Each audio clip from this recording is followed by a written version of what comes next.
Good morning.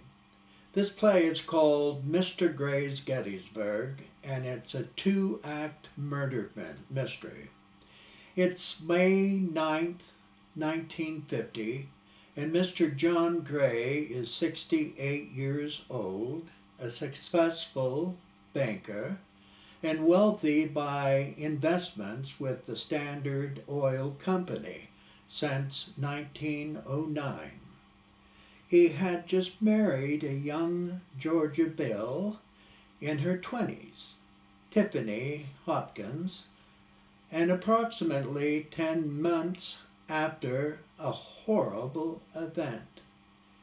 And Mr. Gray wanted to make a silent motion picture of the Confederate Civil War, but he soon was murdered, and his son, Thornton L. was the one who might had murdered his father. And Thornton's a black man, and his mother was black too, when young Mr. Gray, a long time ago, made love in the hay barn. Mr. Gray's Gettysburg, a murder mystery by Wayne Erreca. Act 1, Scene 1. The scene opens with Thornton L. Sims, a black man in his late 40s, sitting at a small wooden table with shackled hands. He is dressed in black pants and a dark blue prison jacket that is labeled with its identification number. Leaning against the wall is defense attorney Mr. Benedict Millstone, wearing a fine tailored gray suit. The lighting is directed on Sims, with Millstone pacing in and out of the light and into the shadows. "Did you murder Mr. John Gray, Thornton?" "No, sir. Mr. Gray, I were like family. I never heard him. They got the wrong man. It's awfully right of you taking me on this way, Mr. Gray. Would be a mighty grateful to you. I don't have my money, no, sir. I'd be in a sorry lot if it weren't for you. I'm a lucky man. Do you understand the severity of the accusations against you? I ain't worried, because I ain't the one who done it. Like I said, they got the wrong man. It'll come out in the wash soon enough. You'll see. This is a capital crime, and they will hang you if you're found guilty. They don't appreciate a black man killing a prominent white man. Makes them real nervous. Lord, be my judge. No, sir, I didn't do nothing to hurt him.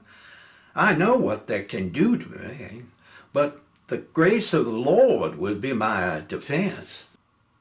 I am your defense. As your legal counsel, I'm instructed to advise you to take this very seriously. Your life depends on what you share with me. Withhold nothing, and refrain from shortening any truth. Do I have your attention?" "Yes, sir. Poor Mrs. Tiffany. She don't deserve this, bless her soul. She shouldn't have seen him like that. No, sir." "Did he love her?" "That's a mighty deep ocean, sir. There's a lot of things swimming around down there between them that muddies the water. Mr. Gray holds tight to what he owns, but turns his head from what slips away." "Was he unkind to her?" "Yes, sir, but he never struck an angry blow against her. He could be mighty fire-bitten when raised to a boil. He was heard to scorch a few words now and then, but it was just his nature. He got that from his daddy. Words spun out of his mouth like an angry tornado whenever he felt cornered. You've been in service of him for a generous span of time. Can you share the nature of your relationship over these past few months? Yes, sir. Before you do, is it correct to say he was your daddy? How did you know that?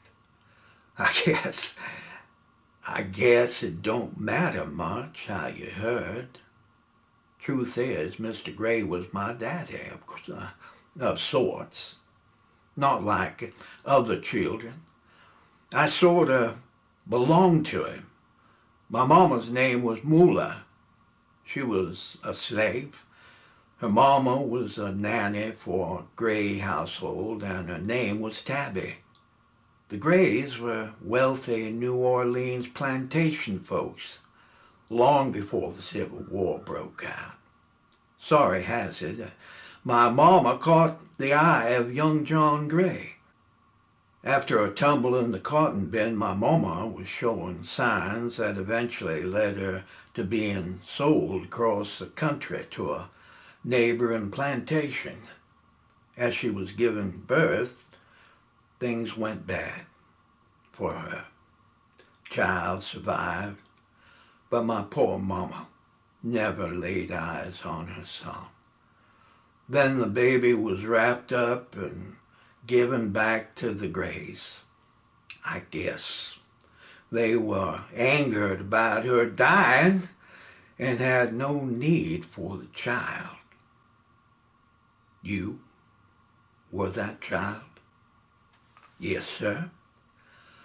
My grandma Tabby raised me.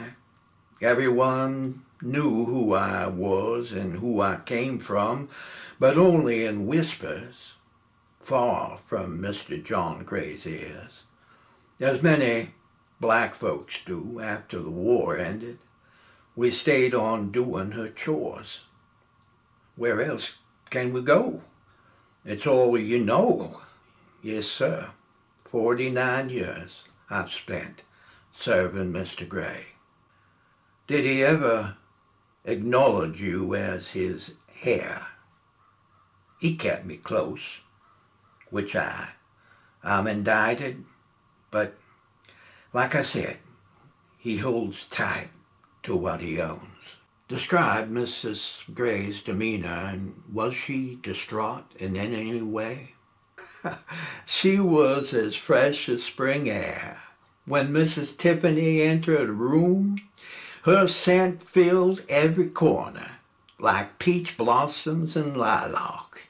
Yes, sir, she was a wondrous sight.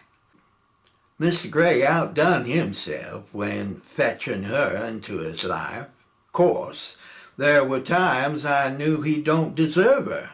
No, sir.